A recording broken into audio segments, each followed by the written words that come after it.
Hello दोस्तों, आज के एपिसोड में आप देखेंगे कि गोयनका हाउस में सुरेखा चाची घर छोड़कर जा रही होती हैं क्योंकि सुरेखा चाची नायरा से बहुत ही ज़्यादा नाराज़ होती हैं क्योंकि नायरा को वो लव कुश के हॉस्टल जाने के लिए जिम्मेदार मानती हैं।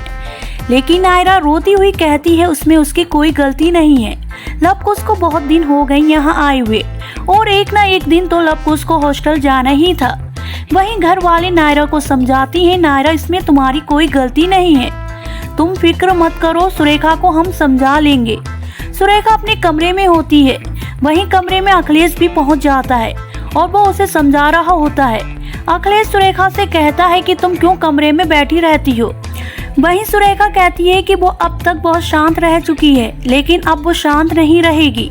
आखिर में मेरे बेटे इतने कष्ट में रह रहे हैं और मैं गोयनका परिवार में इतने सुकून से रहूं, मुझे जाना ही होगा और अपने बेटे लव कुश को लाना ही होगा।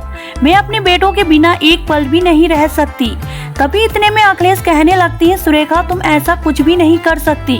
वहीं दोस्तों आप देखेंगे कि कायरा वो बस लव कुश को भेस बदलकर सुरेखा के सामने आ जाती हैं और सुरेखा से कहते हैं कि जब तक लव कुश भैया नहीं आती हैं तब तक आप हमें लव कुश समझ लें क्योंकि हम तो लव कुश की तरह ही दिख रहे हैं। लेकिन सुरेखा कहती है कि उसे सिर्फ अपने बेटे लव कुश ही चाहिए।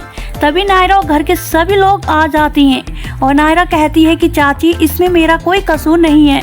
इस पर कार्तिक बोलता है कि सुरेखा चाची आप टेंशन मत लीजिए, लेकिन सुरेखा चाची किसी की बात नहीं सुनती हैं और वो अपना बैग उठाकर वहाँ से चलने के लिए तैयार होने लगती हैं। तभी नायरा रोने लगती है और सुरेखा से कहती है कि सुरेखा चाची आप वहीं रुक जाइए जहाँ पर आप खड़ी हुई हैं। तभी वहाँ पर रुककर सुरेखा चाची बहुत ज़्यादा रोने लगती हैं। तभी कार्तिक कहता है कि जैसे आप लव कुश से प्यार करती हैं वैसे मुझसे भी प्यार करा करो क्योंकि आप ही तो कहती थी कि सबसे पहले मेरा बेटा कार्तिक है, फिर लव कुश और बाद में कायरा वंश।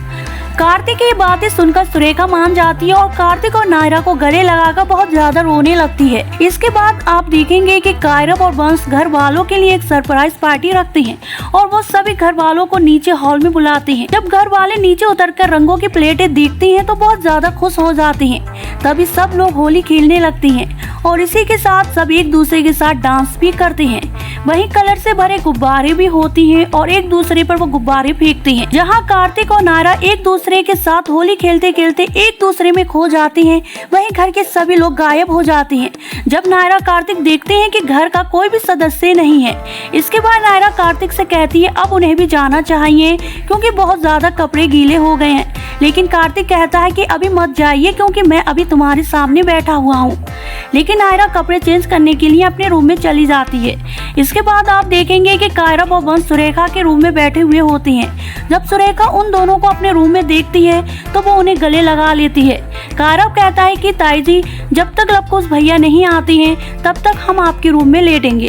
तो दोस्तों आपको हमारा यह एपिसोड कैसा लगा आप हमें कमेंट करके जरूर बताइएगा और साथ ही हमारे चैनल को सब्सक्राइब कर लें।